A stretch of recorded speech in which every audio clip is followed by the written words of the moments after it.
นี่คือ 10 อันดับทริปของ Go and Go ที่เราชอบมากที่สุดในปี 2025 ครับ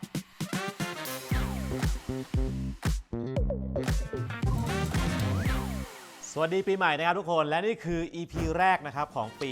2026 นี้นะครับก็ข้ามปีใหม่แล้วก็ขออวยพรก่อนเลยให้ทุกคนนะครับมีความสุขมากๆในปีนี้นะฮะแล้ววันนี้ครับเราจะมาจัดอันดับกันเช่นเคยนะครับนี่เป็นธรรมเนียมที่เราทำกันทุกปีนะฮะนี่คือ10ทริปนะครับที่ผมและทีมงานเนี่ยชอบมากที่สุดในปีที่แล้วครับ 2025 ที่ผ่านมานะฮะก็จริงๆต้องบอกว่าไปหลายประเทศเลยครับมีทั้งสถานที่ใหม่ๆนะครับหรือว่าจะมีบางที่ที่เราแบบเคยไปมาแล้วแต่ว่าลองเปลี่ยนฤดูดูอะไรอย่างเงี้ยนะซึ่งเราก็ทำการคัดแบบเอาเข้าเอาออกอะไรอย่างเงี้ยแบบหลายรอบมากนะครับแต่สุดท้ายครับเราก็ได้มา10อันดับนะครับเป็นสถานที่ที่เรารู้สึกว่าชอบมากที่สุดแล้วก็คิดว่าทุกคนสามารถตามรอยกันได้จะมีที่ไหนบ้างไปดูเลยครับอันดับที่10นะครับนี่คือโตเกียวญี่ปุ่นหลายคนบอกเฮ้ยโตเกียวอีกแล้วเหรออันนี้ต้องบอกก่อนว่าเป็นคะแนนพิเศษเพราะว่าเราประทับใจเพราะว่าที่เนี่ยเป็นสถานที่ที่เราไปเอาท์ติ้งบริษัทกันมานะครับก็เราไปตั้งแต่โตเกียวนะครับแล้วก็ไปรอบภูเขาไฟฟูจิด้วยนะครับซึ่งเราก็พาทีมงานเรานะครับไปดูฟูจิซังของจริงครับแล้วต้องบอกว่าโชคดีมากเพราะว่าเห็นฟูจิซังแบบเต็มๆนะฮะที่แรกครับเราไปกันที่หมู่บ้านคาวาโกเอะนะครับผมซึ่งตรงนี้เป็นทางผ่านเนาะเราก็ไปมาหลายรอบแล้วทุกคนก็น่าจะรู้จักนะครับส่วนสถานที่อื่นครับเช่นเจดีชูเรโตะนะครับคาวาคุจิโกะมากาอิโนะฟาร์มหมู่บ้านน้ำใสแต่ละสถานที่เนี่ยมันเป็นสถานที่ที่เราสามารถเห็นภูเขาไฟฟูจิได้เลยนะแต่ที่ผมชอบพิเศษคือที่มากาอิโนะฟาร์มนะครับเพราะว่าที่นั่นเนี่ยปกติมันต้องเห็นฟูจิใช่ไหมแต่ตอนเรากับทีมงานไปไม่เห็นนะแต่ว่าความสนุกสนานของที่นั่นยังเหมือนเดิมครับคือมันมีแบบฟาร์มที่แบบมีน้องแกะวิ่งอะไรอย่างเงี้ยมันแบบสนุกมากครับแล้วก็ได้เห็นทีมงานเรานะครับวิ่งหกล้มนะครับแบบที่ทุกคนเห็นในตอนนี้ครับเราต้องเอามาขยี้อีกนะฮะหลังจากนั้นครับแล้วก็แบ็กกลับไปที่โตเกียวไปเที่ยววัดอาซากุสะโตเกียวสกายทรีนะครับแล้วก็อีกย่านหนึ่งที่เรียกได้ว่ามาแรงมากเพราะว่าเพิ่งได้รับการโหวตให้เป็นย่านที่เท่ที่สุดในโลกปี 2025 คือจิมโบโชนั่นเองนะครับก็เป็นทั้งแหล่งหนังสือมือ2ร้านกาแฟนะครับข้าวแกงกะหรี่นี่ก็คืออันดับที่10ของพวกเรานั่นเองฮะอันดับที่9นะครับต้องเป็นประเทศนี้ครับกำลังมาแรงครับก็คือเมืองอามาตี้คาซัคสถานนะฮะตอนนี้ครับต้องบอกว่าเราไปมาทั้งหมดนะครับ3รอบแล้วนะครับเราเคยไปมารอบนึงปีนี้เราไป2รอบนะฮะก็คือไปรอบฤดูใบไม้เปลี่ยนสีนะครับแล้วก็ไปฤดูหนาวนะครับซึ่งบรรยากาศนี่คนละแบบเลยนะฮะและตอนนี้ทุกคนต้องรู้ไว้ก่อนนะว่าคาซัคสถานนะครับเที่ยวง่ายมากแล้วนะฮะเพราะว่ามีบินตรงนะครับทั้งฟูลเซอร์วิสแล้วก็สายการบินราคาประหยัดทั้ง2แบบเลยครับสามารถเลือกได้ตามที่คุณชอบเลยนะฮะแล้วก็ไปถึงปุ๊บฟรีวีซ่าครับค่าของชีพถูกนะครับไม่ได้แพงมากนะบรรยากาศนี่ก็ต้องบอกว่ามีหลายอย่างครับถ้าเราไปอามาตี้ใช่ไหมมันก็เป็นเมืองถูกไหมแต่ว่าข้อดีของอามาตี้คือเราขับรถออกไปครับไม่เกิน1ชั่วโมงฮะเราจะเจอธรรมชาติสวยๆแบบนี้เช่นทะเลสาบโคไซนะครับชารินแคนยอนซึ่งบอกเลยว่าเป็นแคนยอนที่สวยมากนะฮะแต่ถ้าอย่างอยู่ในเมืองนะครับคุณจะไปตลาดกรีนบาซาร์นะครับไปโบสถ์เซนต์คอฟนะครับไปโอ้โหแบบก๊อกโทเบอย่างเงี้ยไปนั่งเขาเรียกว่าอะไรนะเป็นเหมือนโรลเลอร์โคสเตอร์ไหลลงมาครับแล้วก็มีชิมูรักสกีรีสอร์ทนะครับก็ใหญ่ที่สุดในเอเชียกลางเที่ยวได้ทั้งปีและล่าสุดเลยครับที่เราเพิ่งไปมานะครับคือออยคาราไกนั่นเองครับหลายคนไม่รู้จักนะครับมันเป็นหมู่บ้านเขาเรียกว่าอะไรเป็นรีสอร์ทแล้วกันที่อยู่กลางเขาครับซึ่งขับรถไปจากในตัวเมืองเนี่ยประมาณแบบไม่ถึงชั่วโมงนะครับขับขึ้นไปเสร็จปุ๊บมันเหมือนอยู่ฟินแลนด์แล้วทุกคนในเฉพาะฤดูหนาวนะแบบโอ้โหมีต้นสนเยอะๆอะไรอย่างเงี้ยครับฟีลแบบเฟสทีฟมากๆครับถ้าใครชอบก็อย่าลืมไปกันนะและนั่นก็คืออันดับที่9นั่นเองครับ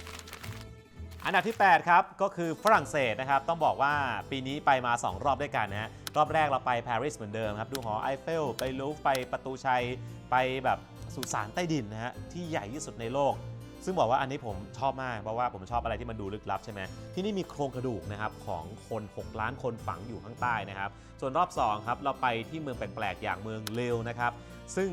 เป็นเมืองที่มันจะไม่เหมือนฝรั่งเศสมันจะมีความเหมือนเบลเยียมมากกว่าเขาเรียกที่นี่ว่าเป็นเมืองหลวงแห่งเบียร์ของฝรั่งเศสนะฮะหรือว่าเมืองรูอองนะครับรูอองนี่ก็เป็นเมืองสำคัญทางประวัติศาสตร์นะครับมีเรื่องราวที่น่าสลดใจแล้วก็สวยงามในเวลาเดียวกันนะครับเพราะว่าเป็นสถานที่ที่โจนออฟอาร์คนะครับเป็นวีรสตรีแห่งฝรั่งเศสนะครับถูกเผาทั้งเป็นถึง3รอบที่นี่นะครับมีสถานที่ที่เป็นโรงเรียนที่เก็บโครงกระดูกอีกแบบโหอะไรเต็มไปหมดเลยฮะมันก็เลยกลายเป็นทริปที่เรารู้สึกว่าเฮ้ยอันนี้มันเจ๋งดีว่ะเราไม่เคยไปแบบนี้ครับฝรั่งเศสก็เลยยังติดอันดับของเราอยู่เช่นเคยครับอันดับ7นะครับบริสเบนนะครับออสเตรเลียนะครับก็มาที่ทวีปนี้กันบ้างดีกว่าคือต้องบอกว่าอันดับที่7เนี่ยเราเลือกเมืองที่แบบมันไม่แออัดใช่ไหม คือเคยไปมาแล้วนะครับอันนี้เป็นรอบที่2แล้วต้องบอกว่ามันเป็นเมืองที่น่าเที่ยวนะคือมันจะไม่ได้แออัดคนเยอะเหมือนซิดนีย์หรือว่าเมลเบิร์นนะครับเป็นเมืองที่คนออสเตรเลียเองนะครับเขาอยากจะย้ายเข้าไปอยู่กันมากที่สุดนะฮะแล้วก็ที่นี่มีไฮไลท์หลายอย่างครับตั้งแต่เดินบนสะพาน Story Bridge นะครับซึ่งเป็นประสบการณ์ที่แบบโอ้โหแบบทุกคนมันเดินขึ้นไปบนสะพานน่ะแบบสูงมากและเห็นวิวทั้งเมืองนะฮะแล้วก็ประสบการณ์อีกอันหนึ่งคือแวะที่เกาะมอร์ตันนะครับทั้งขี่ ATV นะครับมีสไลเดอร์ทะเลทรายให้อาหารโลมากับมือฮะแล้วก็โกโคสนะครับเป็นหนึ่งในเมืองที่ชิลมากเพราะว่าเป็นเมืองแห่งเซิร์ฟนะครับมีสวนสนุกเยอะมากครับบรรยากาศซันเซ็ตก็สวยนะครับก็ถือว่าเป็นอีกโซนหนึ่งของออสเตรเลียถ้าเกิดว่าใครอยากไปเที่ยวนะครับแล้วก็แบบอาจจะเบื่อแล้วซิดนีย์เมลเบิร์นลองไปดูครับบริสเบนอันดับที่6นะครับมาที่ประเทศเพื่อนบ้านมั่งดีกว่านะครับนี่คือปีนังนะครับมาเลเซียเป็นเมืองแห่งของกินนะครับต้องบอกเลยว่าที่นี่ก็มีวัฒนธรรมที่หลากหลายมากนะครับไม่ว่าจะเป็นจีนอินเดียมุสลิมนะครับรวมกันและสิ่งที่ดังที่สุดในเมืองนี้ครับนั่นคือสตรีทฟู้ดนะฮะเขาบอกว่านี่คือหนึ่งในสตรีทฟู้ดที่ดีที่สุดในเอเชียเลยนะครับ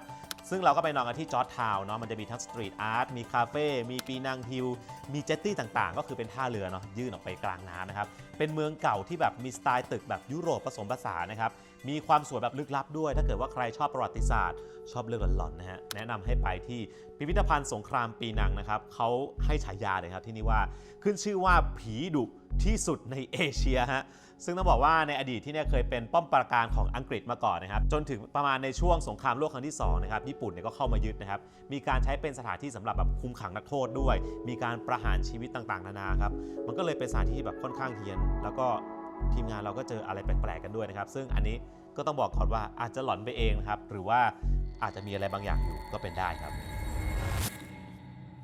บอันดับที่5แล้วนะครับและนี่คือท็อป5ของเราแล้วนะครับผมก็ต้องบอกว่าผ่านไปแล้วนะครับ5อันดับครับอันดับที่5นี่เราจะยังอยู่ที่เอเชียกลางกันนะครับนี่คือประเทศคีร์กิสถานนะครับต้องบอกก่อนว่าหลายคนอาจจะไม่รู้จักหลายคนอาจจะไม่เคยได้ยินชื่อหลายคนอาจจะมองข้ามไปเลยแต่นี่คือประเทศที่เรียกได้ว่ามีวิวสวยเหมือนยุโรปนะครับแต่ว่าอยู่ในเอเชียนะครับไฮไลท์คือเราสามารถนั่งรถแบบโซเวียตนะครับขึ้นไปที่อัลตินอาราชานนะครับคือบนนั้นน่าสวยมากทุกคนมันเป็นฟิลแบบทุ่งหญ้าเป็นภูเขาใช่ไหมมีความยุโรปนะฮะแล้วก็ต้องบอกเลยว่าแบบการขึ้นไปนะครับมันจะต้องนั่งรถซึ่งเราขับรถไปเองไม่ได้ใช่ไหมมันสนุกมากนะครับใครที่ชอบลุยๆหน่อยแนะนำให้ลองไปนะฮะหรือว่าไปชมวิถีชีวิตนะครับหมู่บ้านเลี้ยงนกอินทรีครับก็สวยงามมากหรือหมู่บ้านลับของอดีตโซเวียตครับเคยเป็นแหล่งผลิตเขาเรียกว่านิวเคลียร์นะครับมาก่อนนะฮะก็ที่นี่จริงต้องบอกว่ารถทิปขับรถเองได้นะครับวิวข้างทางสวยมากแต่ถนนอาจจะไม่ได้ดีทั้งหมดนะครับต้องบอกว่าคีร์กิสถานเนี่ยหลายพื้นที่นะครับยังไม่ได้แบบว่าสะดวกสบายนะครับไม่ได้แบบเที่ยวแล้วมีโรงแรมหรูๆอะไรเงี้ยตลอดทางคนไปต้องเข้าใจก่อนนะครับว่าหลายที่เนี่ยอาจจะลำบากบ้างดีบ้างนะครับอร่อยบ้างกินยากบ้างครับแต่ว่าโดยรวมแล้วธรรมชาติสวยมากราคาครองชีพถูกนะครับส่วนใครอยากไปเที่ยวที่นี่นะครับเราสามารถบินนะครับไปที่อัลมาตี้ก่อนก็ได้แล้วค่อยไปต่อเครื่องนะครับส่วนใหญ่ก็จะบินไปคาซัคสถานก่อนนะฮะและนี่ก็คืออันดับที่5ของเรานั่นเองครั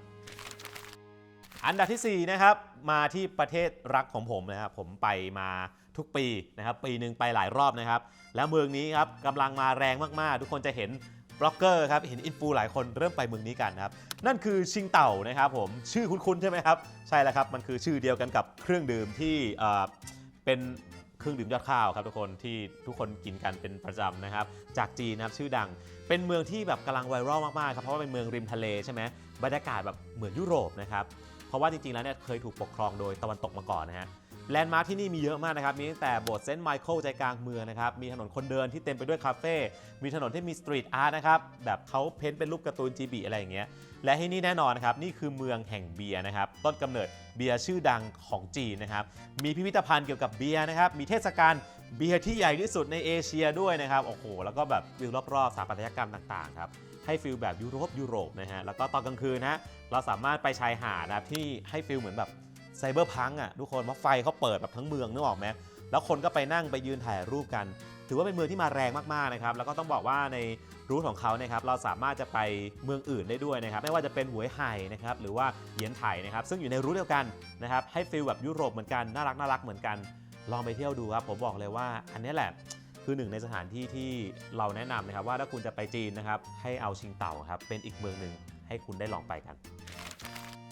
อันดับที่3ครับนี่คือจังหวัดมิเอะประเทศญี่ปุ่นเองนะครับผมก็ต้องบอกว่าญี่ปุ่นนี่ต้องติดอันดับอยู่แล้วนะจริงๆต้องบอกว่านี่เป็นหนึ่งในเมืองที่กำลังมาแรงมากๆนะครับเพราะคนญี่ปุ่นเองเขาก็ไปเที่ยวที่นี่กันเยอะนะครับคือต้องบอกว่าตอนนี้หลายคนอาจจะเห็นข่าวนะครับว่าญี่ปุ่นเนี่ยเขา over tourism นะครับเหมือนแบบคนไปเที่ยวเยอะจนแบบโอ้โหแบบแย่งกันกินแย่งกันใช้อะไรอย่างเงี้ยแต่จริงๆณความเป็นจริงถ้าใครไปญี่ปุ่นจริงจะรู้นะครับว่าที่มันแน่นนะครับมันแน่นแค่สถานที่เมืองดังๆแค่นั้นนะครับคนจะเยอะมากแต่ถ้าคุณออกไปต่างจังหวัดเมื่อไหร่ครับมันจะคนละเรื่องเลยนะฮะอย่างที่มิเอะเนี่ยครับก็มีสถานที่ดังๆหลายที่แต่ว่าที่เราประทับใจอย่างเช่นเราไปเจออามะซังนะครับอามะซังเนี่ยก็เป็นอาชีพนักดำน้ำหญิงนะครับที่จับปลาแบบดั้งเดิมนะครับก็คือแบบต้องบอกว่าอันเนี้ยใกล้จะไม่มีเหลือไม่ใช่อะไรนะคือมันไม่มีคนสืบทอดนะคือเขาดำน้ำลงไปได้ด้วยตัวเองนะครับแบบดำลงไปปุ๊บไปเก็บปลาอะไรอย่างเงี้ยหรือทุกคนอาจจะสงสัยครับว่า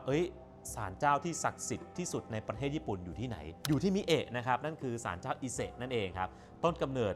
ต้องบอกเลยว่าเป็นต้นกำเนิดความเชื่อหลายๆอย่างของคนญี่ปุ่นนะฮะซึ่งแบบ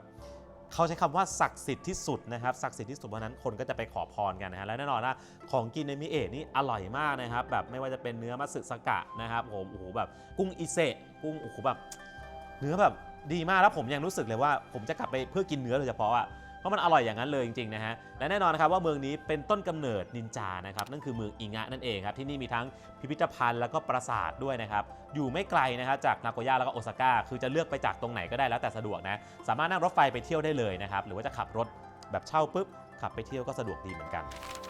อันดับที่2ครับนี่เพิ่งไปมาไม่นานครับนั่นคือประเทศฟินแลนด์นั่นเองครับจริงๆต้องบอกว่าฟินแลนด์เนี่ยเป็นหนึ่งใน Dream Destination ของผมนะครับซึ่งอยากไปสักครั้งหนึ่งนะก็ต้องบอกว่ารอบนี้เราไปกันโซนแลปแลนด์นะครับซึ่งเป็นภูมิภาคที่ใหญ่ที่สุดของฟินแลนด์นะครับที่นี่เนี่ยจะสามารถเห็นแสงเหนือได้ด้วยนะฮะและอย่างที่ทุกคนรู้กันนะครับว่าฟินแลนด์นะครับถูกจัดว่าเป็นประเทศที่มีความสุขมากที่สุดในโลกนะครับหลายปีซ้อนแล้วนะครับซึ่งปีล่าสุดก็ยังได้อยู่นะฮะซึ่งตอนนี้ครับเราก็ไปที่เมืองโรวานิมีนะครับเป็นบ้านเกิดของซานตาคลอสนะครับคือรัฐบาลฟินแลนด์ที่เขาเคลมเลยว่าที่นี่คือบ้านเกิดอย่างเป็นทางการของซานตาคลอสนะครับเราสามารถไปที่ซานตาวิลเลจได้ด้วยนะที่นั่นจะมีเขาเรียกว่า Arctic Circle นะครับเป็นเส้นเนี่ยที่เขาให้เราข้ามเล่น Arctic Circle ก็คือโซนเขาเรียกว่าเป็นพิกัดที่อยู่ในแบบขั้วโลกเหนือที่เราจะได้เห็นแสงเหนือซึ่งตรง Arctic Circle นะครับจะมีปรากฏการณ์ที่ไม่มีในภูมิภาคอื่นเช่นพระอาทิตย์เที่ยงคืนก็คือการที่บางช่วงของปีนะครับจะมีแสงสว่างตลอด 24 ชั่วโมงหรือว่าคุณอาจจะมีโอกาสได้เห็นแบบว่าโพลาร์ไนท์ก็คือมืดทั้งวันมืด 24 ชั่วโมงนะทุกคนนั่นก็เป็นปรากฏการณ์ที่เกิดขึ้นในแถบ Arctic Circle นะครับแล้วก็หมู่บ้านซานตาคลอสเองก็น่ารักมากนะครับมันจะมีแบบให้เราเข้าไปเจอซานต้าด้วยตัวเป็นๆเลยซานต้าแบบจริงๆเลยแล้วแบบโอ้โหมีเขียนโปสการ์ดถึงซานต้านะครับมีจุดถ่ายรูปนะครับมีการไปแบบว่าอบซาวน่านะครับแล้วก็รอดูแสงเหนือแล้วก็ถ้าขึ้นไปหน่อยเนี่ยครับก็จะมีที่พักพวกแบบว่าเป็นก a สอีกรูนะครับซึ่งเป็นบ้านแบบเอสกิโมแบบกระจกใสนะครับนั่งรถเลื่อนกวางเรนเดียร์นะครับหรือว่าจะนั่งรถเลื่อนเป็นหมาฮัสกี้ก็ได้นะครับผมบอกเลยว่าเป็นหนึ่งในประสบการณ์ที่ต้องไปลองสักครั้งหนึ่งนะครับเราก็เลยยกให้เป็นอันดับที่2ครับและอันดับที่1ของเรานะครับนี่คือที่สุดของปีนี้แล้วครับกลับไปที่ประเทศจีนอีกครั้งหนึ่งและนี่คือซินเจียงครับผมต้องบอกว่าซินเจียงที่เราไปรอบนี้คือซินเจียงเหนือนะครับจริงๆต้องบอกว่าเขาแบ่งเป็นโซนเหนือกับใต้นะยังไม่เคยไปใต้ครับปีหน้าว่าจะไปใต้นะซินเจียงเหนือนะครับโอ้โหทุกคนมันสุดยอดมากครับแบบมันคือธรรมชาติที่แบบสวยงามบริสุทธิ์นะครับแล้วก็คนมาเที่ยวถามว่าเยอะไหมก็เยอะแต่ก็ไม่มากนะครับถ้าเทียบกับที่อื่นในประเทศจีนนะไม่ว่าจะเป็นทะเลทรายนะครับคุณจะได้เจอทุ่งหญ้าเจอทะเลสาบสีแบบสวยมากเจอภูเขานะครับแล้วก็ทะเลสาบคานาสือเนี่ยนะครับคือ1 ใน 10ทะเลสาบที่สวยที่สุดในประเทศจีนนะฮะส่วนที่เที่ยวอื่นๆนะครับก็น่าสนใจมากครับไม่ว่าจะเป็นทุ่งหญ้านาลาถีนะฮะทุ่งลาเวนเดอร์นะครับชายหาด5 สีนะครับแล้วก็ปิดท้ายนะครับทุกคนอันนี้ต้องไปนะคือเมืองอูรุมซีนะครับเป็นวัฒนธรรมแบบชาวอุยกูร์นะครับแบบที่เราแบบเคยได้ยินชื่อกันมาใช่ไหมที่นี่คือบ้านเกิดของเขาเลยนะครับแล้วก็มีวัฒนธรรมเฉพาะตัวนะครับมีอะไรหลายอย่างให้เราแบบได้ศึกษาและที่สำคัญคือคนที่นั่นเป็นมิตรมากนะครับนี่ก็เลยทำให้เป็นทริปที่เรารู้สึกว่าเรายกให้เป็นที่1ในใจของปี 2025 เลยนั่นเองนะครับผมและทั้งหมดนี้นะครับทุกคนก็คือ10 อันดับนะครับที่เราโกเวนโกและทีมงานนะครับชอบมากที่สุดในปี 2025 นั่นเองนะฮะก็ต้องบอกว่าจริงๆเราก็ไปอีกหลายทริปนะครับที่เราชอบเนาะแต่ว่ามันก็มีการจัดอันดับใช่ไหมเอาเข้าเอาออกเงี้ยก็อันนี้ก็เป็นการจัดตามความชอบของพวกเรานะครับหลายๆคนอาจจะเคยไปตามสถานที่เหล่านี้แล้วชอบเหมือนเราหรือไม่ชอบเหมือนเรายังไงแต่จริงๆคอมเมนต์บอกได้นะครับ หรือถ้าคุณรู้สึกว่าในฐานะคนดูนะครับคนดูแล้วแบบเฮ้ยรู้สึกว่าไม่นะถ้านั่งดูเฉยๆนะฉันชอบคลิปนี้เป็นพิเศษคุณชอบคลิปไหนนะครับอยากให้พิมพ์บอกเราหน่อยหรืออยากให้เราไปไหนในปี 2026 นะครับพิมพ์บอกเราหน่อยครับเพื่อเราจะจัดเวลานะครับไปถ่ายทำมาให้ดูนะครับแล้วก็ยังไงครับนี่เป็นวันปีใหม่แล้วนะครับก็ขอให้พรทุกคนนะครับมีความสุขมากๆนะครับสุขภาพแข็งแรงครับปีนี้ไม่ว่าจะเกิดอะไรขึ้นนะขอให้ผ่านพ้นไปได้ด้วยดีทุกคนเลยนะครับแล้วก็เจอกันต่อครับปี 2026 นี้บอกเลยว่า Go and Go แล้วก็ทีมครับมีโปรเจกต์ใหม่ๆนะครับจะฝากทุกคนด้วยครับอย่าลืมครับเปิดดูแล้วก็กดแชร์กดไลค์กด Subscribe กดกระดิ่งกดทุกอย่างได้แล้วถ้าใครรักเรามากนะครับสมัครเมมเบอร์ได้เลยนะครับก็นะฮะจะได้เป็นอีโมจิพิเศษนะครับจะได้มีแบบหน้าตาพิเศษคุณก็จะแบบดูเป็นผู้มีฐานะในช่องของเรานะครับเป็นชาวหมู่บ้านวิลสันที่แบบว่าดูทรงเกียรติมากขึ้นนะฮะแต่ถ้าใครไม่สะดวกไม่เป็นไรนะครับก็ยังคงดูเราได้ต่อเหมือนเดิมนะครับวันนี้ไปแล้วนะครับอย่าลืมเจอกันใหม่คลิปต่อไปครับ